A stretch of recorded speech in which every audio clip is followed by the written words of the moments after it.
Bonjour tout le monde, désolé pour ce petit retard à l'allumage.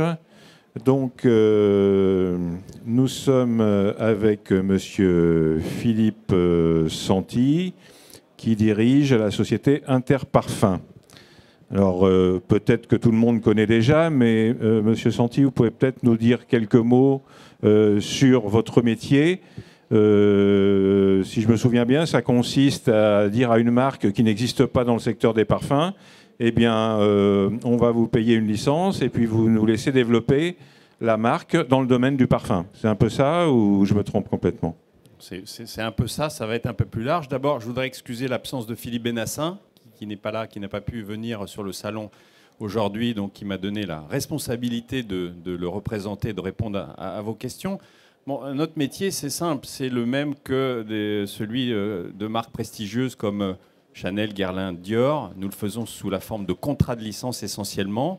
Nous avons dans notre portefeuille 11 marques. 2 nous appartiennent, Rochas et Lanvin pour les parfums, et 9 sous forme de contrats de licence, c'est ce que vous mentionniez tout à l'heure. Des marques qui ont une activité parfum ou qui n'en ont pas souhaitent travailler avec un spécialiste de ce métier, comme peut l'être un L'Oréal pour Giorgio Armani, un Coty pour Gucci ou un Shiseido pour d'autres marques. Et donc nous confie l'activité parfum sur une durée relativement longue. Ça peut être 10 ans, 15 ans, même 20 ans, c'est mieux. Et nous faisons tout de A à Z pour ces marques, en partenariat avec ces marques. Hein. C'est très important dans notre façon de fonctionner. Et on s'occupe de leurs parfums de A à Z. Très bien. Alors, si j'ai bien compris, vous avez une répartition du chiffre d'affaires sur, vous l'avez dit, pas mal de marques. Est-ce qu'il y a des marques plus importantes que d'autres? Est-ce que vous pouvez dire un mot sur le pourcentage du chiffre d'affaires, le taux de dépendance, disons, aux principales marques et les échéances de licence? Puisque dans le passé, il y avait eu un arrêt de licence qui avait pris un peu de temps à remplacer. Absolument. Nous avons, pendant 20 ans, géré les parfums de la marque anglaise Burberry de 1993 à 2012. Pendant ces 20 ans, nous avons réalisé une forte progression de l'activité puisque le chiffre d'affaires des parfums Burberry est passé en 20 ans de 6 millions d'euros à 235 millions, de 6 à 235. Ça a évidemment beaucoup contribué au développement de la société. La marque anglaise a souhaité en 2012 réinternaliser cette activité. Et nous avons essayé de définir une façon de continuer notre partenariat. Ça n'a pas fonctionné. Et en fait, nous avons fait le choix de rendre cette licence, évidemment moyennant finance. Nous avons touché 181 millions d'euros en 2012. Et pourquoi nous avons fait ce choix-là? C'est essentiellement parce que les marques du portefeuille actuel nous semblaient avoir beaucoup de potentiel. Les 2 principales étant Montblanc et Jimmy Choo, des marques très différentes dans des univers très différents. L'un plutôt masculin pour Montblanc, l'autre plutôt féminin pour la marque anglaise Jimmy Choo. Et en 5 ans, nous avons effacé cet arrêt d'activité, notre chiffre d'affaires qui était repassé de 400 à un peu plus de 200 millions d'euros et de nouveau de l'ordre de 400 millions d'euros. Les marques principales du portefeuille, aujourd'hui, il y en a 3. Il y a Montblanc qui représente à peu près un quart de l'activité, donc une dépendance relative, beaucoup moins importante que du temps de Burberry, puisque Burberry à l'époque, ça a pu représenter 50, 55, même les 2 tiers de notre chiffre d'affaires il y a assez longtemps. La deuxième marque, c'est la marque anglaise Jimmy Choo, que nous avons pris à zéro et qui fait pratiquement 100 millions d'euros de chiffre d'affaires. Et la troisième est une marque qu'on connaît un peu moins en Europe, qui est la marque américaine Coach, une marque créée en 1941, qui fait 5 milliards de dollars, surtout dans la maroquinerie, et que nous avons repris à la suite du groupe Estée Lauder. Nous avons signé une licence en 2015, et c'est aujourd'hui une marque que nous avons dans notre portefeuille jusqu'en 2026. Montblanc, c'est jusqu'en 2025 et Jimmy Choo jusqu'en 2031. Donc nous avons 3 marques importantes avec des durées de licence très longues. Et ça nous laisse un peu de temps. Absolument. Alors, votre métier, ça consiste évidemment à faire connaître cette marque. Et il y a des frais de marketing, de publicité importants. Est-ce que vous pouvez nous en parler en pourcentage du chiffre d'affaires? Est-ce que ça a tendance à monter? Alors, absolument. Pour vous donner un ordre d'idée, l'ensemble de ce qu'on appelle les moyens publics promotionnels, qui inclut évidemment la publicité, les campagnes télé, les campagnes abribus, les réseaux sociaux, représentent, rapporté à notre chiffre d'affaires, entre 23 et 24% de ce chiffre d'affaires. Il est plutôt à la hausse depuis quelques années. On était plutôt sur 18-20% ces dernières années. On est plutôt sur 23-24%. un peu comme nos grands concurrents, parce qu'évidemment, il faut communiquer, il faut parler de nos marques. On en a 11, je le rappelle, et donc on a un budget important, ce qui ne nous empêche pas d'avoir une profitabilité intéressante, puisque notre niveau de rentabilité opérationnelle tourne autour de 13-13,5%. Oui, on va revenir sur vos chiffres, mais en ce qui concerne les lancements, si j'ai bien compris, vous aviez un peu ralenti, puis là vous accélérez au contraire. Alors, on ne peut pas lancer des produits en parfumerie tous les trimestres. La distribution, quel que soit le pays, a besoin de temps et on a aussi beaucoup de concurrents. Et puis, vous ne construisez pas une activité récurrente dans ce métier en lançant. Ce qui est important, c'est aussi les lignes existantes, ce qu'on appelle les lignes catalogues. Je vais vous donner un exemple qui est très parlant. La première ligne qu'on a lancée en 1995 pour la marque anglaise Burberry, c'était un duo, un féminin et un masculin, qui s'appelait Burberry, for men, for women. Cette ligne-là, qui a été lancée en 1995, donc 17 ans après, en 2012, dernière année du contrat, faisait encore 30 millions d'euros de chiffre d'affaires. Donc un chiffre d'affaires très récurrent. Donc il ne faut pas lancer pour lancer, dépenser de l'argent sans regarder ce qu'on a, qui est un peu le fond de catalogue. Donc nous, c'est un peu un de nos savoir-faire, c'est aussi de créer un portefeuille et de lancer de façon quand même régulière, parce que les marchés ont besoin de nouveautés. Et pour vous donner un autre exemple, la première ligne masculine qu'on a lancée pour la marque Montblanc en 2011, qui s'appelle Legend, qui est devenu un peu un classique, qui fait à peu près entre 40 et 50 millions d'euros par an. On a eu un deuxième lancement en 2014 d'une seconde ligne masculine qui s'appelait Emblème. Et le troisième, qui est pour le début de l'année 2019, est un lancement important. Alors vous l'avez souligné, en 2018, peu de lancements importants, beaucoup d'extensions de lignes, des choses qui ont toute leur importance pour parler de la ligne et rajouter une autre toilette, après une autre parfum, une édition limitée, après une autre toilette, etc., etc. Donc c'était un peu le cas en 2018, peu de lancements importants.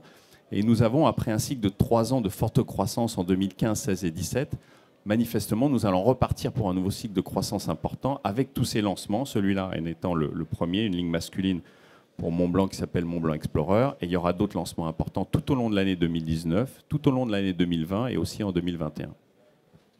Très bien. Alors, je crois que vous avez annoncé récemment des guidances, comme on dit, hein, c'est-à-dire des objectifs pour 2019 en termes de chiffre d'affaires, de marge et de coût marketing. Est-ce que vous pouvez rappeler les chiffres principaux? Donc, mi-novembre, comme nous le faisons chaque année, nous donnons un peu une orientation aux marchés financiers, aux analystes et aux investisseurs pour leur dire voilà ce qui va se passer l'année qui vient en termes de chiffres. Donc en termes de chiffres, nous avons annoncé un chiffre d'affaires de 460 à 470 millions d'euros pour l'année 2019 et une marge opérationnelle de 13,5%. Et nous avons un budget d'à peu près 24% du chiffre d'affaires, comme je le soulignais tout à l'heure, donc un peu plus de 110 millions d'euros qui va être consacré à l'ensemble des frais publics promotionnels et notamment de la publicité. Vous aurez une marge donc opérationnelle stable, d'après ce que vous prévoyez en 2019, du fait de nouveaux lancements. C'est lié au fait que la marge n'augmente pas. Elle est belle déjà, mais... Alors, il faut bien savoir quelque chose, c'est que notre marge ne dépend pas forcément, évidemment, des lancements, puisqu'on dépense tout au long de l'année pour l'ensemble des lignes qu'on veut continuer à développer, et y compris les lignes qui sont des lignes anciennes. Donc, on a plutôt un niveau un peu, je dirais, structurel de marge opérationnelle entre 13 et 14%. Si au bout de 6 mois, mon activité est bien meilleure que prévu, qu'est-ce que je vais faire? Je ne vais pas forcément laisser tout ça se développer dans le compte de résultat. Je vais peut-être dépenser un peu plus. Alors dépenser un peu plus sur telle ou telle marque, sur telle ou telle zone, qui fait que je vais essayer de créer un cercle vertueux qui fait plus de ventes, plus de dépenses, et plus de dépenses, plus de ventes. Et donc finalement, on arrive à créer une dynamique tout en visant, nous, la croissance du chiffre d'affaires, tout en maintenant cette profitabilité autour de, on va dire, 13 et 14% pour donner une fourchette. Donc ça ne change pas, année de grand lancement ou pas de grand lancement, on est toujours sur à peu près les mêmes niveaux de profitabilité. D'accord. Vous pouvez régler les dépenses en fait en fonction de la réussite des produits de la croissance. Un mot peut-être sur la géographie de vos ventes. Est-ce que vous dépendez de la Chine, des États-Unis Alors, on a une activité assez bien répartie sur l'ensemble du monde, avec un territoire marquant qui est les États-Unis, à peu près 25% de notre chiffre d'affaires. Nous avons des marques, notamment la marque américaine Coach, évidemment, mais également Montblanc et Jimmy Choo, qui sont des marques qui sont très bien implantées sur ce territoire. 3-4 pays majeurs qui représentent à peu près 4-5% de notre activité entre... la France, c'est un petit peu plus, c'est plutôt 10%. Mais après la France, on a des marchés comme le Royaume-Uni, la Russie, J'en oublie un, mais qui va me revenir. Et après, on est à peu près partout sur des niveaux de 2-3% de chiffre d'affaires. Nous, on est sur les marques importantes du portefeuille, on est présent dans à peu près 100 pays dans le monde, 105. Et c'est la distribution sélective, c'est 22 000 points de vente. Donc c'est relativement bien réparti avec un pays majeur, une zone majeure qui est les États-Unis. Vente en ligne ou pas? Alors vente en ligne, c'est surtout à travers nos partenaires, nos clients. On n'a pas de site en direct de vente en ligne, mais c'est important de donner des outils à Sephora, des outils à Marionnaud, des outils à Nocibé, si je parle de la distribution en France, parce que c'est eux qui vont mettre en avant nos produits sur leur site internet notamment. On leur donne un certain nombre d'outils aussi pour les réseaux sociaux, les leurs. C'est ça qui alimente aussi la vente en ligne sur leur site à eux. D'accord. Donc vous concurrencez pas les distributeurs, quoi, hein. Non, c'est pas absolument votre métier. pas. D'accord. C'est pas notre métier. Un mot sur le bilan, sur le cash. Je crois que vous avez un bilan très solide. Alors, on a un bilan très solide puisqu'on a à peu près 400 millions d'euros de fonds propres, 200 millions de trésorerie actifs et 30 millions d'emprunts bancaires. Les 200 millions d'euros à l'actif sont peu ou prou le résultat de l'indemnité versée par Burberry en 2012, qu'on a conservé et qu'on n'a pas encore utilisé, qu'on espère bien utiliser dans les années qui viennent. Et puis au passif, c'est le résultat de l'acquisition de la marque Rochas en 2015. On a dépensé 100 millions d'euros, on les avait, mais on nous a proposé de telles conditions bancaires qu'on ne pouvait pas les refuser. Donc on a mis en place un financement bancaire sur 5 ans qui se rembourse par tranche de 20 millions par an et qui sera entièrement remboursé au 30 juin 2020. Donc une trésorerie nette d'à peu près 180 millions d'euros. Ça nous donne des possibilités importantes en termes de croissance externe si des dossiers se présentent. D'accord. Dernier mot, dividendes, rachat d'actions, comment ça se passe? Alors, rachat d'actions, non, parce qu'avec un flottant de 27%, on n'est pas dans cette dynamique-là, hormis un contrat de liquidité, comme beaucoup de sociétés françaises l'ont de façon assez habituelle.